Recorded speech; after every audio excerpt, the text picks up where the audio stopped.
जय हिंद दोस्तों, I Harsh welcome you all in our new class CDS science 2024 part 2 PYQs. Last 3 classes में हमने 2025 के जो पार्ट 1 और 2 है उनके पीवाईक्यूज कवर कर लिए हैं। इस क्लास में हम कवर करने जा रहे हैं पार्ट 2 2024 का। 2024 पार्ट 1 हमने ऑलरेडी अपलोड कर दिया है। तो इस लेक्चर को शुरू करते हैं। इसमें मैं आपको सारे जो पीवाईक्यूज हैं उनको एक्सप्लेन करूंगा, उनकी ट्रिक्स भी बताऊंगा जिनकी पॉसिबल रहेंगी, फॉर्मूलाज बताऊंगा जिन क्वेश्चंस में फॉर्मूलाज की नीड होगी। तो एक तरह से हम इस पूरी क्लास में अच्छे से देखेंगे कि कैसे पीवाईक्यूज आए हैं, क्या उनका ट्रेंड रहा है और किन किन टॉपिक से पूछे गए हैं। जो इसके पीडीएफ्स और नोट्स है वो हमारे टेलीग्राम चैनल पे आपको मिल जाएंगे, तो प्लीज़ उसको आप ज्वाइन कर ले। Without wasting any further time, let's start. These our other platforms like this is for Instagram and this is for our Telegram channel। और YouTube पे तो आप वीडियो देख ही रहे हैं। तो अगर आपको टेलीग्राम चैनल ज्वाइन करना है तो ये आप QR कोड स्कैन कर सकते हैं या इस लिंक के थ्रू आप ज्वाइन कर सकते हैं। सेम विद इंस्टाग्राम पे हम अपनी रील्स अपलोड करते हैं जिसमें कि रूट वर्ड सीरीज अभी हमारी चल रही है। जो इंग्लिश के रूट वर्ड्स हैं उनको हम अभी पढ़ा रहे हैं, एक एक रूट वर्ड्स और उसके मीनिंग्स को डिटेल में पढ़ा रहे हैं हमारे प्रियंका मैम। सेम जो हमारी शॉर्ट्स में भी वो अपलोड हो रहे हैं। तो चलिए पहले क्वेश्चन से शुरू करते हैं। ये क्वेश्चन आया है बायोलॉजी सब्जेक्ट से। तो क्वेश्चन क्या कहता है, विच one among of the following is not a micronutrient for plants. तो प्लांट्स के लिए कौन सा इनमें से माइक्रोन्यूट्रिएंट नहीं है। तो देखिए इन चारों ऑप्शन में से जो हमारा मैग्नीशियम है ना, वो हमारा प्लांट्स के लिए माइक्रोन्यूट्रिएंट्स नहीं है। बाकी जो आयरन है, मैग्नीज है और क्लोरीन है वो हमारे माइक्रोन्यूट्रिएंट्स होते हैं प्लांट्स के लिए। तो इसका आंसर आ जाएगा ऑप्शन सी। ध्यान रखना है कि जो आयरन और मैग्नीज और क्लोरीन है ये ट्रेस एलिमेंट्स यानी माइक्रोन्यूट्रिएंट्स है, पर जो मैग्नीशियम प्लांट्स को ज़्यादा चाहिए क्योंकि ये क्लोरोफिल का मेन सेंटर होता है। तो ये माइक्रोन्यूट्रिएंट नहीं है, ये जो प्लांट्स को ना एक ज़्यादा अमाउंट में चाहिए होता है क्योंकि जो क्लोरोफिल है वो इसकी हेल्प से ही हमारा बनता है। क्वेश्चन 2 देख लेते हैं। क्या कहता है, xylem in the plants are responsible for a transport of. तो ये बताना है कि जो जाइलम है प्लांट्स में किस चीज का ट्रांसपोर्ट करता है। तो ये करता है हमारा, इसमें पता है क्या, स्टूडेंट्स कंफ्यूज हो जाएंगे, जाइलम दिखते ही वोटर पे मार्क करेंगे और आगे बढ़ जाएंगे, पर ये आंसर आपका गलत हो जाएगा। जाइलम जो है वो हमारा वाटर और डिजोल्व्ड मिनरल्स दोनों को ट्रांसपोर्ट करता है किसी भी प्लांट्स में या ट्रीज में। आइए सॉल्यूशन दिखाता हूँ मैं आपको। वही मैंने जो बोला, स्टूडेंट्स ना कंफ्यूज हो जाते हैं कि सिर्फ पानी ले जाता है, पर पानी नहीं बल्कि जो रूट से वाटर और डिजोल्व मिनरल्स दोनों है प्लांट्स के अपर पार्ट्स तक ट्रांसपोर्ट करता है। और जो फूड ट्रांसपोर्ट के लिए है वो हमारा क्या होता है, फाइलम। तो ये दो हमारे होते हैं, एक जाइलम होता है एक फाइलम होता है। जो कि xylem dissolve minerals and water transport करता है और जो फाइलम हमारा है वो हमारा फूड को ट्रांसपोर्ट करता है किसी भी प्लांट और ट्री में। तो चलिए अगले क्वेश्चन पे हम मूव ऑन करते हैं। क्वेश्चन 3 क्या कहता है हमारा, विच one among of the following hormones inhibits. Inhibits मतलब क्या होता है, रोकना, मतलब कि उसको रोक देगा। क्या रोक देगा, the growth activity in plants. तो प्लांट्स में कौन सा ऐसा हार्मोन है जो कि उसकी ग्रोथ को रोक देगा। तो जो हमारा ऑक्सीन्स होता है, साइटोकिनिन्स होता है, गिबरेलिन्स होता है, ये हमारे क्या होते हैं, ग्रोथ हार्मोन्स होते हैं। ये हमें क्या है, ग्रोथ प्रोवाइड करते हैं। पर जो हमारा एब्सिसिक एसिड होता है ये क्या करता है, उसकी ग्रोथ को रोकता है। ये नेसेसरी भी क्यों हो जाता है, क्योंकि अगर ये ग्रोथ को रोकेगा नहीं तो जो पुराने लीव्स हैं वो कैसे टूटेंगे और नए लीव्स आएंगे। तो ये उन लीव्स को जो है ओल्ड करके फिर वो जो गिरती हैं, आपने देखा होगा लीव्स एक टाइम के बाद झड़ जाती हैं, वो इसी की वजह से होता है क्योंकि उनमें वो ग्रोथ रोक देता है कौन सा हार्मोन, एब्सिसिक एसिड। देखिए सॉल्यूशन में भी हमने लिख रखा है कि पर एब्सिसिक एसिड एक स्ट्रेस हार्मोन है जो ग्रोथ रोकता है और लीव्स को गिरने में हेल्प करता है। बाकी तीनों क्या है, हमारे ग्रोथ प्रमोटर्स हैं। ओके, क्वेश्चन 4 देखते हैं। Which of the following categories of biomolecules does starch belong to. तो इनमें से हमें बताना है कि कौन सी कैटेगरी से जो ये हमारे बायोमोलिक्यूल में से स्टार्च है वो बिलोंग करता है। तो स्टार्च है ना वो हमारा कार्बोहाइड्रेट से बिलोंग करता है। ऑप्शन बी हमारा यहाँ पे हो जाएगा। और ये कार्बोहाइड्रेट्स जैसे हमें कहाँ पे मिलते हैं, तो हमें पोटैटो से मिलते हैं, राइस से मिलते हैं। और जो हमारा ये क्या कहते हैं स्टार्च है, ये किस में हेल्प करता है, जैसे प्लांट्स में ये क्या हेल्प करेगा, एक्स्ट्रा ग्लूकोज को, जो एक्स्ट्रा ग्लूकोज होता है ना, उसको स्टोर करने में हेल्प करता है। देखिए, कार्बोहाइड्रेट इसका आंसर है। एक स्टार्च क्या है, कॉम्प्लेक्स कार्बोहाइड्रेट है, यानी कि इसको क्या बोलते हैं, और पॉलीसैकेराइड, जो प्लांट्स में एक्सेस ग्लूकोज को स्टोर करने के काम करता है। वही हमने जो अभी पढ़ा, तो आपने एनसीईआरटी में पढ़ा होगा, एक स्टार्च टेस्ट आता है, वो आपने किससे करके देखा था, पोटैटो से। ठीक है, क्वेश्चन 5 पे आते हैं, विच one among of the following is not a feature of xerophytes. Xerophytes का कौन सा इनमें से फीचर नहीं है। तो इसका ज़ेरोफ़ाइट्स पहले पढ़ते हैं क्या होते हैं। ये हमारे उन प्लांट्स को कहते हैं जो कि किस इलाके में मिलते हैं, डेजर्ट्स वाले में मिलते हैं। तो डेजर्ट्स वाले में ऐसे प्लांट्स होंगे जिनको पानी क्या है, स्टोर करके रखना होगा, क्योंकि वहाँ पे क्या होता है, वाटर शॉर्टेज, वाटर कम रहता है। तो उनमें ऐसी प्रॉपर्टी होनी चाहिए जिससे कि पानी ज़्यादा वेस्ट ना हो। तो इनमें से हमें ये बताना है कि कौन सा फीचर नहीं है। उनकी लीव्स छोटी होंगी, ज़्यादा लीव्स होगी तो उनसे इवापोरेशन होगा। क्यूटिसेल्स होता है जो कि हमारे न्यूट्रिएंट्स और पानी को रोक के रखता है। स्टोमेटा इन पिट्स, स्टोमेटा क्या है, मतलब अंदर की तरफ होता है, जो कि पानी को ऐसे मतलब इवापोरेट होने से रोकता है।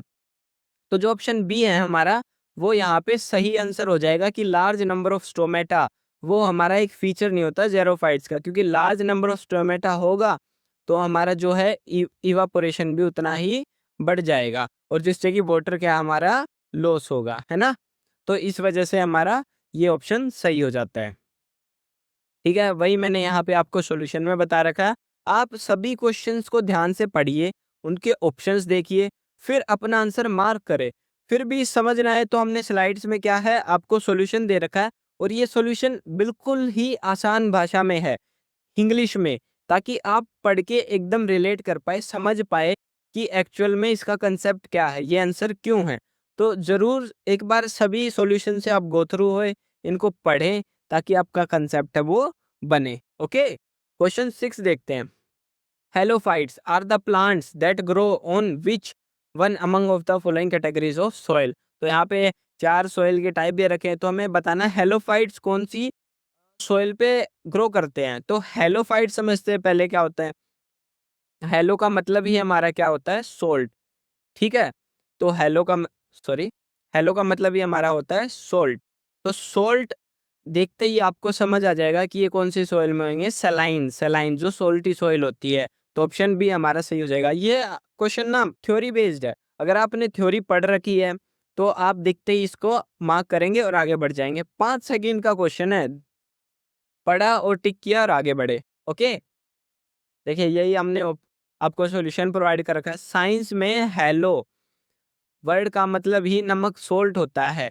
तो हेलोफाइट्स ऐसे प्लांट्स होते हैं जो हाई सोल्ट कंसंट्रेशन वाली मिट्टी में ग्रो करते हैं, जैसे कि इनका एग्जांपल है मैंग्रोव्स, जो हमारे की सी साइड पे उगते हैं। ओके, जहाँ पे सोल्टी वाटर होता है। सोल्टी मतलब वाटर से ही हमारी सोल्टी क्या है, हमारी वो हो जाएगी सोइल, सलाइन।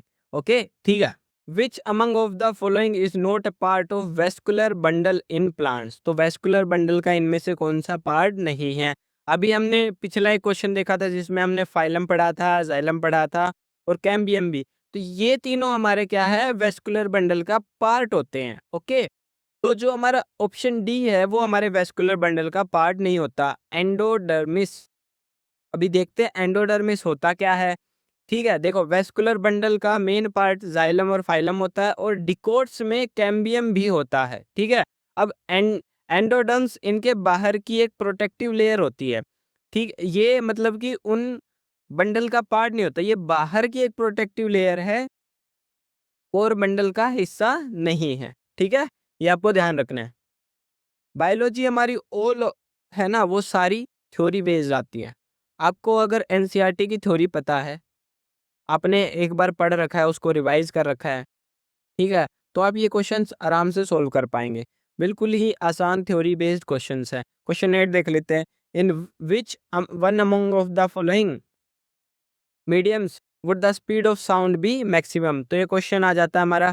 तो इसमें पूछा है कि स्पीड ऑफ साउंड किस में मैक्सिमम होगी। ठीक है, स्पीड ऑफ साउंड उसमें मैक्सिमम होती है जहाँ पे पार्टिकल्स क्या हैं, क्लोजली पैक्ड होते हैं।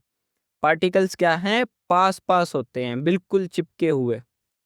तो अब इन चारों में से ये देखो सबसे पास में किसके मॉलिक्यूल्स होंगे, तो उसमें हमारा आंसर आ जाता है बी, सी वाटर। क्योंकि सी वाटर में क्या है, सोल्ट प्रेजेंट होता है एक्स्ट्रा, जिसके वजह से जो हमारी साउंड है वो तेजी से जा ट्रेवल कर सकती है, क्योंकि उसे एक मीडियम मिल गया एक्स्ट्रा वाटर के अंदर, वो क्या है, सोल्ट। ठीक है, ऑप्शन बी हमारा सही होगा। सी वाटर में सोल्ट डिजोल्व होता है, जिसकी वजह से इसकी डेंसिटी सबसे ज्यादा होती है, इसलिए स्पीड भी मैक्सिमम होगी। डेंसिटी ज्यादा मतलब कि उसके मॉलिक्यूल्स टाइटली पैक्ड हैं, तो वही हमारी मैक्सिमम डेंसिटी होगी, जिसमें उसी में हमारी क्या है, साउंड भी तेजी से ट्रेवल करेगी। क्वेश्चन 9 देखते हैं।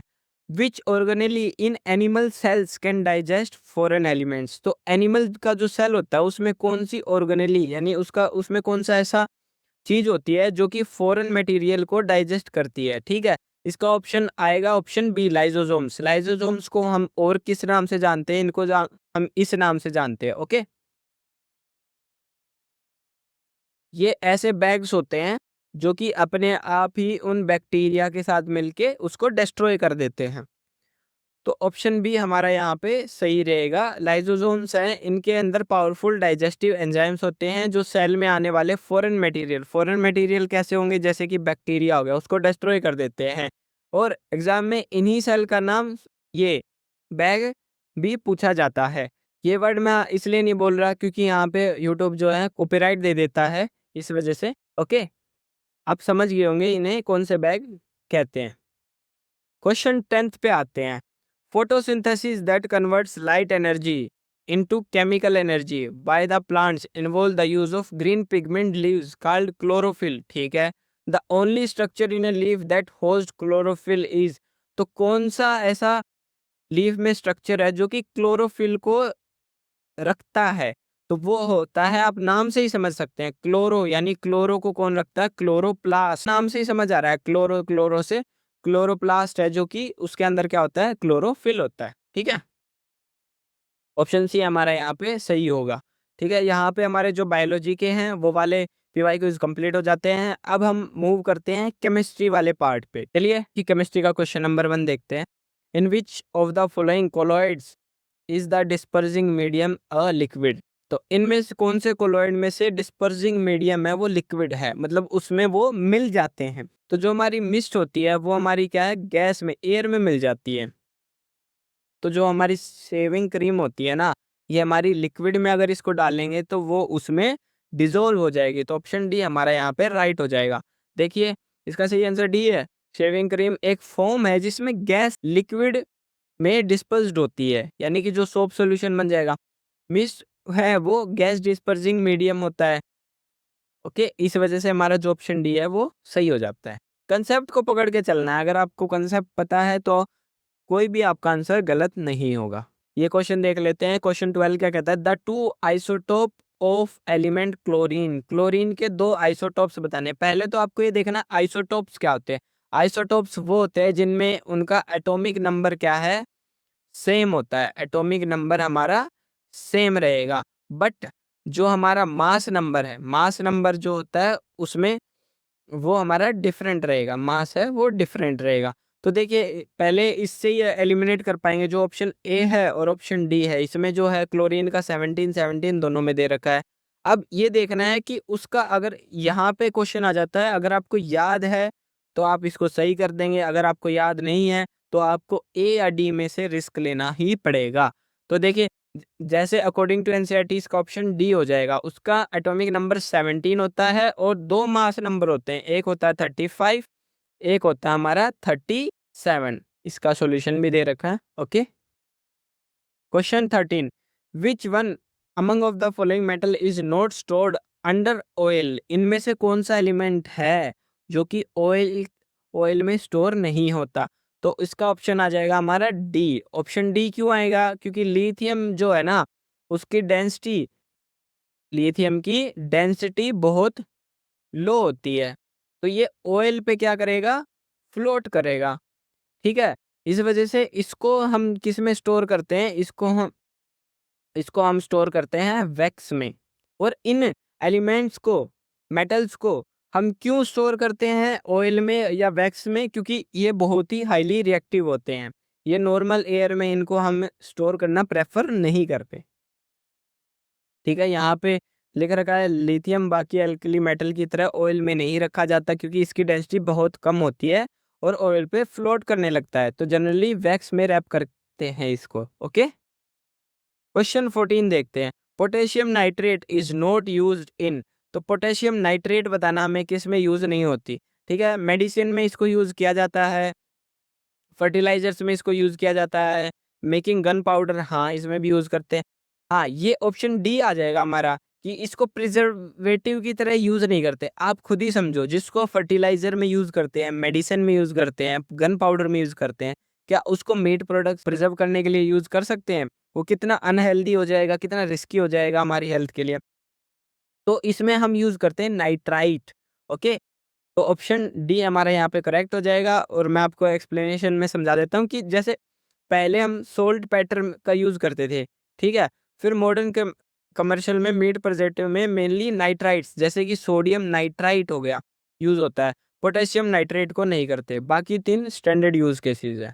ये सारा सब ना आपकी एनसीईआरटी में ऑलरेडी लिखा हुआ है, तो वहीं से ये क्वेश्चन बने। क्वेश्चन 15 देखते हैं। क्वेश्चन 15 क्या कहता है? The surface of the concrete structure of a new construction is covered with straw या गनी बैग्स। गनी बैग्स होती हैं बोरी, बोरियां आपने देखी होंगी, बाय वेटिंग। ठीक है, ये क्या बोल रखा है कि नया नया जैसे आपने घर बनते हुए देखा होगा, तो उस पे क्या है, हम पानी छिड़कते हैं, तराई करते हैं उसकी। वो क्यों करते हैं? उस पे हम गीले जो बोरियां हैं उनको क्यों डालते हैं? वो हम डालते हैं ताकि उसका इवापोरेशन है वो फास्ट ना हो, जब तक उसका हाइड्रेशन अच्छे से ना हो पाए। जो कंक्रीट है वो अच्छे से जम ना जाए, हाइड्रेशन उसका हो ना जाए, मतलब कि उसमें अच्छे से पानी जाके उसको सही से स्ट्रोंग ना बना दे, तब तक हम उसको पानी देते हैं। और जो वेट गनी बैग्स हैं उनका यूज़ करते हैं ताकि जल्दी उसका इवापोरेशन ना आए और पानी अच्छे से उनमें स्टोर हो पाए। सिंपल सा कंसेप्ट है, आप डेली प्रैक्टिकल लाइफ में भी देखा है, तो उससे भी आप इसका आंसर दे सकते हैं। हाँ, ये थोड़ा साइंटिफिक चीज़ आ जाती है कि आपको पता चल गया अब कि उनको यूज़ क्यों करते हैं। क्वेश्चन 16 क्या कहता है? विच one among of the following statement for the gases mentioned below is not correct. ये बताना है इनमें से कौन सी स्टेटमेंट है इन गैसेज के लिए करेक्ट नहीं है। हाइड्रोजन के 3 आइसोटोप होते हैं, हाँ सही बात है। Helium is commonly used gas in electric bulb, नहीं ये गलत हो जाता है। Oxygen is used to burn fuel, हाँ ये भी सही है। Nitrogen can be used in gases form to हाँ नाइट्रोजन ही हम यूज करते हैं क्योंकि नॉर्मल गैस अगर रखेंगे हम तो उसमें क्या है, ह्यूमिडिटी बन जाती है। तो ऑप्शन बी है हमारा वो यहाँ पे सही हो जाएगा। क्यों? क्योंकि जो इलेक्ट्रिक बल्ब्स होते हैं उनमें हम हीलियम की बजाय आर्गन को यूज़ कर सकते हैं। ठीक है, वो क्यों यूज़ करते हैं? फिलामेंट को प्रोटेक्ट करने के लिए, तो वहाँ पे हीलियम हमारी यूज़ नहीं होती है। तो ऑप्शन भी हमारा सही हो जाएगा यहाँ पे। और यहाँ पे देखो आर्गन और नाइट्रोजन यूज़ होती है फिलामेंट को प्रोटेक्ट करने के लिए। ठीक है, अब आ जाता है क्वेश्चन 17। ये मैचिट की फॉर्म में दे रखा है, यहाँ पे हमारे जो है कि नाम दे रखे हैं और यहाँ पे हमारा जो है उनका साइंटिफिक केमिकल नेम दे रखा है। ठीक है, ब्लीचिंग पाउडर हमारा होता है कैल्शियम ऑक्सीक्लोराइड, इसमें हमारा कैल्शियम वाला होता है। ठीक है, अब बेकिंग सोडा, अब देख रहे हो आप बेकिंग सोडा, अब बेकिंग सोडा हमारा किस में यूज होता है? वैसे मतलब कि क्या है कि सोडियम पाउडर बाइकार्बोनेट। ठीक है, यहाँ आप ऐसे ट्रिक बना के याद कर सकते हैं। मैंने तो इस क्वेश्चन को ऐसे याद रखा है, देखो वॉशिंग सोडा होता है, जो वॉशिंग सोडा में हमारे नंबर, वॉशिंग हम किससे करते हैं? पानी की हेल्प से। अब वॉशिंग सोडा में सबसे ज़्यादा वाटर कंटेंट होगा, तो ऑप्शन सेकंड हमारा यहाँ पे आ जाएगा। ठीक है, सोडियम कार्बोनेट विद 10 वाटर। अब यहीं से आप देख लो सी का जो है वो 2 होना चाहिए, सी का 2 यहाँ पे हमारा ए ऑप्शन आ जाता है और डी ऑप्शन आ जाता है। अब आपको प्लास्टर ऑफ पेरिस, ये बहुत ही फेमस है, इसका तो आपको फॉर्मूला पता ही होना चाहिए। इसको हम बोलते हैं calcium sulphate half water. Half water से आपको ये है याद रहेगा प्लास्टर ऑफ पेरिस। ठीक है, तो यहाँ पे हमारा डी का 4 हो जाएगा, तो डी का 4 से ऑप्शन ए हमारा यहाँ पे करेक्ट हो जाता है। ठीक है, यहाँ पे आपके लिए सॉल्यूशन दे रखे हैं फॉर रिवीजन। क्वेश्चन 18 देखते हैं, विच one among of the following statement is not true for glass. तो ग्लास के लिए कौन सा स्टेटमेंट है जो करेक्ट नहीं है। नोट वाले तो क्वेश्चन आप देख रहे होगे बहुत ज्यादा पूछे जा रहे हैं, तो आपको अगर उसकी प्रॉपर्टी 2-3 पता है तो वहां पे आप कंफ्यूज होते हैं कि इसकी कौन सी नहीं है। तो आपको जो है ना ऐसे तरह से पढ़ना है कि उसकी सारी प्रॉपर्टी पता हो, तभी आप बता पाएंगे, या एलिमिनेशन मेथड आप यूज कर सकते हैं। Sodium silicate is known as water glass, ये ठीक है। Glass is also called super cooled liquid, ये भी ठीक है। Colour glass can be made by adding different colouring matter, ये भी ठीक है। तो ऑप्शन जो सी है हमारा वो देख लें, crystallinity develops on cooling of the molten mass of the glass, ये ऑप्शन हमारा जो है गलत हो जाएगा। ठीक है, तो यहाँ पे हमारा ऑप्शन सी आ जाएगा, क्योंकि वो ना एमोर्फस होता है। क्रिस्टलाइन मतलब ऐसा होता है कि वो बहुत ही स्ट्रक्चर्ड वे में है। ठीक है, ऐसे ऐसे एकदम से स्ट्रक्चर वे में, पर अमोर्फस हमारा ऐसे होता है, कोई भी कहीं भी ऐसे अनऑर्गेनाइज्ड है। तो वही हमारा जो है ग्लास मोल्टन मास में पाया जाता है, किस स्टेट में, एमोर्फस स्टेट में। ठीक है, ऑप्शन सी हमारे यहाँ पे सही हो जाएगा।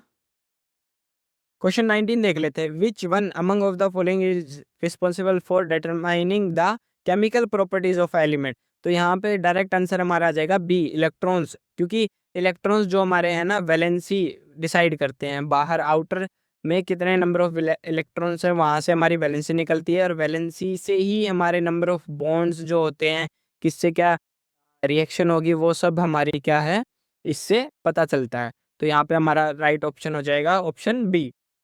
ठीक है, अब क्वेश्चन 20 देख लेते हैं, विच one among of the following is use in bleaching of paper. Paper को ब्लीच करने के लिए हम कौन सा यूज करते हैं, ऑप्शन ए आ जाएगा क्लोराइड। क्लोराइड का हम यूज करते हैं पेपर की ब्लीचिंग में।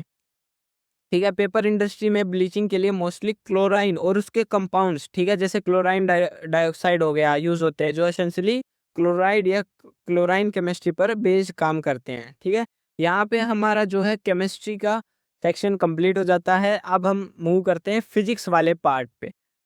क्वेश्चन 21 क्या कहता है, x-rays can be use to, पहली स्टेटमेंट है, inspect welded joints between two metal parts of a machine, okay, study the structure of crystals. हाँ, तो जो हमारी एक्सरेज क्या है वो अंदर तक जाके हमारे जो वेल्डेड जॉइंट्स है वो भी दिखा सकती है, और जो हमारा क्रिस्टल्स का स्ट्रक्चर है उसको भी हम स्टडी कर सकते हैं क्रिस्टल एक्सरे क्रिस्टलोग्राफी से। ओके, तो ऑप्शन हमारा सी यहाँ पे राइट हो जाएगा, both A and both 1 and 2। ठीक है, यहाँ पे लिख भी रखा है, इसकी पेनिट्रेशन पावर बहुत हाई होती है, तो मेटल के जॉइंट्स अंदर तक हिडन डिफेक्ट्स चेक करने के लिए यूज होता है। और एक्सरे क्रिस्टलोग्राफी टेक्निक से हम क्रिस्टल का इंटरनल स्ट्रक्चर भी स्टडी करते हैं। तो दोनों स्टेटमेंट हमारी सही हो जाएंगे। Question 22, which one of the following heat transfer is an example of convection. ठीक है, यहाँ पे हमें बताना है कि कन्वेक्शन का कौन सा एग्जाम्पल है। तो जो boiling of water in a pot on A gas stove, वो हमारा कन्वेक्शन का एग्जाम्पल होता है। हाँ, कन्वेक्शन तब होता है जब फ्लूइड यानी लिक्विड या गैस के पार्टिकल्स खुद मूव करके हीट ट्रांसफर करते हैं। ठीक है, तो यहाँ पे लिक्विड पार्टिकल स्टीम में बन रहे हैं, गैस में बन रहे हैं, तो वो हीट ट्रांसफर हो रही है। तो जैसे वही उबलता हुआ पानी नीचे से ऊपर आता है, वो हमारा कन्वेक्शन का एक एग्जाम्पल हो गया। माइक्रोवेव और सन है, वो उनका वार्मथ होता है, वो रेडिएशन का एग्जाम्पल है। और जो ब्रास रोड को गर्म करना है, कि यानी एक ब्रास रोड है, उसको अगर यहाँ से हम हीट देंगे, गर्म करेंगे, तो उसकी हीट यहाँ तक मूव होगी, उसको हम बोलते हैं कंडक्शन। तो आपको तीनों चीजें समझ आ गई होंगी कि रेडिएशन क्या होता है, कंडक्शन क्या होता है, और कन्वेक्शन क्या होता है। क्वेश्चन 23 देखते हैं, the phenomena of rainbow formation by water droplets involves. तो जो रेनबो है वो कैसे बनता है, तो मान देखो ये वाटर ड्रॉपलेट्स होती है हमारी, और जब इसमें से हमारी सनरेज जाती है तो वो एक तो रिफ्रैक्ट करती है, रिफ्रैक्ट करेगी क्योंकि मीडियम चेंज हो रहा है, और साथ ही साथ वो है इंटरनल रिफ्लेक्शन भी करती है। इंटरनल रिफ्लेक्शन करती है तो ये हमारा एज ए प्रिज्म की तरह एक्ट करने लगता है, और हमारा जो वाइट लाइट है वो 7 कलर ऑफ लाइट्स में हमें शो होती है और रेनबो बनता है। तो इसका ऑप्शन डी है हमारा, वो सही हो जाएगा, both refraction and internal reflection of sunlight. तो ये आपने कंसेप्ट पढ़ा होगा लाइट वाले चैप्टर में। ठीक है, यहाँ पे एक्सप्लेनेशन में वही दे रखा है हमने डिटेल में। Question 24, ozone hole is a region over. तो ओजोन होल है वो कहाँ पे है, पहले तो आपको पता करना है। तो वो हमारा है एंटार्क्टिका में, ठीक है। अब इनमें से हमारे दो ऑप्शन जो हैं एलिमिनेट हो जाते हैं। अब ये किन गैसेस की वजह से होता है, तो ये आपने बहुत ही सुना होगा न्यूज़ में भी कि हमारे फ्रीज वगैरह एसी हैं उनको यूज़ करने से हमारी ओजोन डिप्लीशन हो रही है। पर वो उनसे क्यों हो रही है, क्योंकि उनसे निकलती है क्लोरोफ्लोरोकार्बन गैसेस, सीएफसी गैसेस। तो इसका सही ऑप्शन हो जाएगा A, the Antarctic caused mainly by CFC gases. ये रहा, क्लोरोफ्लोरोकार्बन्स होते हैं जो कि रेफ्रिजरेटर्स और एरोजल से निकलते हैं, ठीक है। अब क्वेश्चन 25 देख लेते हैं। ये ऑप्शन नंबरिंग में थोड़ा मिस्टेक है, प्लीज इग्नोर दैट। हाँ, तो ये हमारा क्या पूछ रहा है, ये ना साइंस का एग्जैक्ट कोई कोर टॉपिक नहीं है, ये साइंस के करंट अफेयर से, साइंस एंड टेक के करंट अफेयर से उठाया हुआ है, ताकि आपको उस ईयर के करंट अफेयर्स से भी पता लगे। तो मतलब साइंस की टॉपिक से भी करंट अफेयर्स आते हैं, तो उनको भी आपको पढ़ते रहना है डेली के डेली, कुछ ना कुछ उसमें से आप पढ़ोगे, रिवाइज करोगे, नोट करोगे, तो कोई भी क्वेश्चन आ सकता है। Which of the following are major missions of Indian space research organisation in 2023, ठीक है, क्योंकि ये 2024 पार्ट 2 का क्वेश्चन है, तो इसमें 2023 के बारे में पूछा हुआ है। तो ये कौन सा हमारा मिशन था, एक तो था चंद्रयान 3 और था सोलर मिशन आदित्य L1। ये तो हमारे रॉकेट्स के बारे में इंफॉर्मेशन है, ये कोई मिशन नहीं है, तो यहाँ से भी आप ऐसे एलिमिनेट कर सकते हैं। ओके, तो ऑप्शन हमारा हो जाएगा यहाँ पे ओनली 1 and 2 ए। यही यहाँ पे इसका सारा एक्सप्लेनेशन दे रखा है, आप एक बार देख लेना।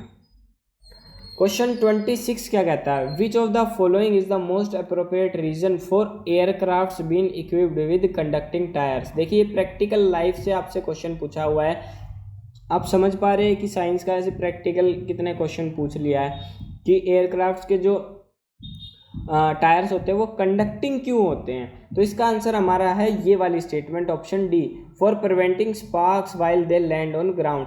क्योंकि जब जो भी एयरक्राफ्ट है वो उड़ता है तो उसके ऊपर ना स्टैटिक चार्ज ऐसे बन जाता है, ठीक है, ऐसे स्टैटिक चार्ज बन जाता है। तो वो एकदम से अगर लैंड करेगा और कंडक्टिंग नहीं होंगे तो टायर्स में, उसकी बॉडी में आग लगने के चांसेस है, स्पार्क्स के चांसेस है वो ज़्यादा हो जाते हैं। तो इसी वजह से वो जो टायर्स है उनको कंडक्टिंग बनाया गया है, ठीक है। यहाँ पे पूरा एक्सप्लेनेशन दे रखा है कि वही फ्रिक्शन की वजह से आउटर बॉडी पर बहुत सारे स्टैटिक चार्जेस जमा हो जाते हैं।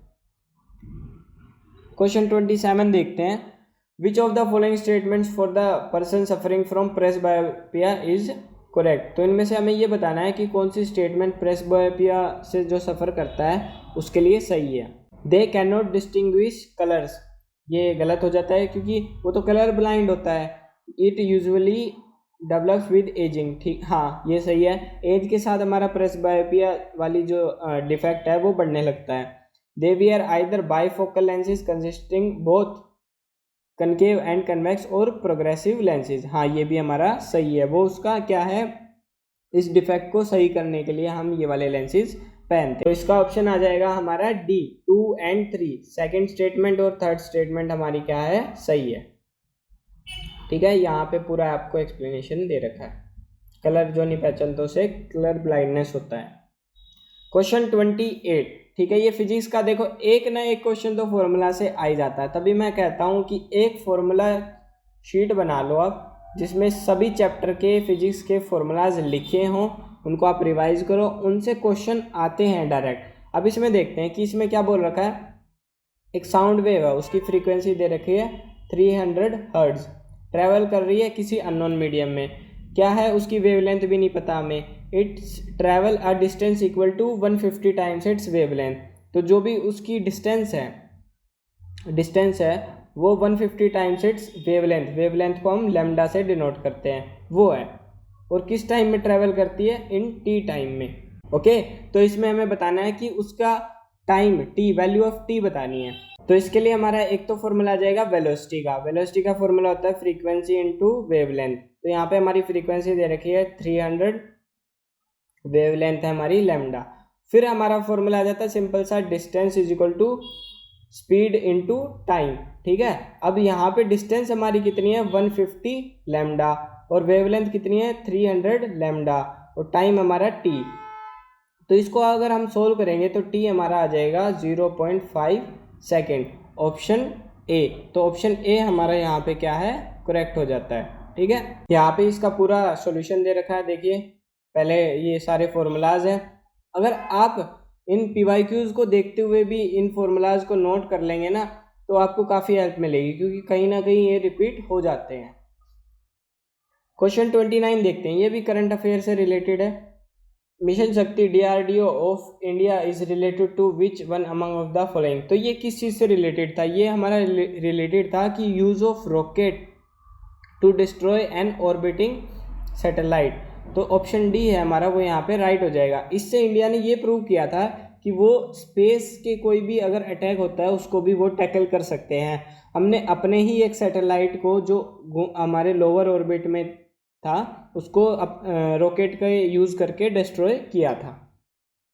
हाँ ये देखिए मिशन शक्ति 2019 में DRDO ने एक बहुत बड़ा एंटी सैटेलाइट मिसाइल टेस्ट किया था, ASAT anti satellite missile test, जिसमें वही एक लोअर अर्थ ऑर्बिट सैटेलाइट को टारगेट डिस्ट्रॉय किया, जिससे इंडिया की स्पेस डिफेंस कैपेबिलिटी पूरी दुनिया में प्रूव हुई। तो यहाँ पे आ जाते हैं हमारे लास्ट क्वेश्चन में इस सेशन के। ये क्वेश्चन क्या कहता है, in sun earth system the sun the earth and the Lagrange's point L4 form. तो ये क्या बनाता है, ये सिंपल सा एक थ्योरी बेस्ड कंसेप्ट है, वो बनाता है हमारा इक्विलेटरल ट्राइंगल। क्योंकि जो हमारी अर्थ और सन है और फिर जो लैग्रेंज पॉइंट है, उन तीनों की डिस्टेंस हमेशा एक तरह से सेम रहती है। ओके, यहाँ पे स्पेस मैकेनिक्स का एक फिक्स रूल है कि लैग्रेंज पॉइंट्स L4 और L5 हमेशा अपने दो मेन सेलेस्टियल बॉडी जैसे सन और अर्थ के साथ मिलकर स्पेस में एक परफेक्ट इक्विलेटरल ट्रायंगल बनाते हैं।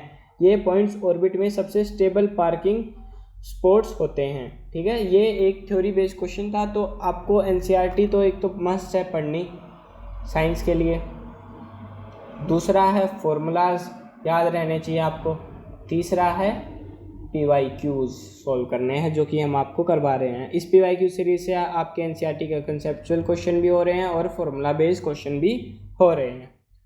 तो यहाँ पे हमारा जो है साइंस में 2024 पार्ट 2 फिनिश होता है। तो इसकी जो भी PDFs है, ये जो मैं रिटर्न PDF है वो भी आपको टेलीग्राम चैनल पे मिल जाएगी, और विदाउट हैंड रिटन ताकि आप प्रैक्टिस कर पाए वो वाली भी आपको टेलीग्राम चैनल पे मिल जाएगी। और अगर आपको और भी सब्जेक्ट जैसे कि इंग्लिश है, ज्योग्राफी है, हमने इंग्लिश भी सीरीज़ है कल ही कंप्लीट की है, ज्योग्राफी हमारी ऑलरेडी कंप्लीट हो चुकी है। PYQ सीरीज़, इसमें हमने 2020 से लेके 2025 तक के PYQs कवर करवाए हैं, और इंग्लिश में तो हमने 2019 के भी PYQs डिमांड पे फुलफ़िल किए हैं।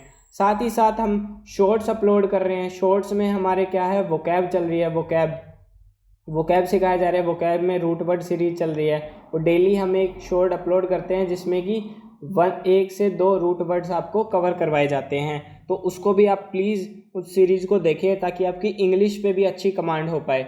इंस्टाग्राम पे हम सेम उन शॉर्ट्स को पोस्ट करते हैं ताकि वहाँ पे भी आप एक स्क्रॉल करते हुए कुछ ना कुछ सीख पाएँ, अपने एग्ज़ाम से जुड़े रहें। तो यहाँ पे आपको टेलीग्राम चैनल ज्वाइन कर सकते हैं, और यहाँ से आप हमारा इंस्टाग्राम पेज फॉलो कर सकते हैं, और यूट्यूब तो आप फॉलो करते ही हैं। उसके लिए बहुत बहुत थैंक यू। तो मिलते हैं नेक्स्ट क्लास में, जिसमें हम साइंस के 2023 ईयर के PYQs कवर करवाएंगे। तो आपको बस 3 काम करने हैं, जैसे कि प्रियंका मैम बताते हैं। पहला काम है रिवाइज करना, दूसरा काम है रिवाइज करना, तीसरा काम भी क्या है, रिवाइज करना, क्योंकि रिवीजन मस्ट है भाई। रिवीजन करोगे आपके कंसेप्ट बनेंगे, PYQs में जो आ रखे क्वेश्चन वो ध्यान में रहेंगे, फॉर्मूलाज आपके बनेंगे। तो एक अच्छी कमांड है सब्जेक्ट पे PYQ से मिल जाएगी और रिवीजन से। तो मिलते हैं नेक्स्ट क्लास में, तब तक के लिए पढ़ते रहे, आगे बढ़ते रहे। Thank you, take care.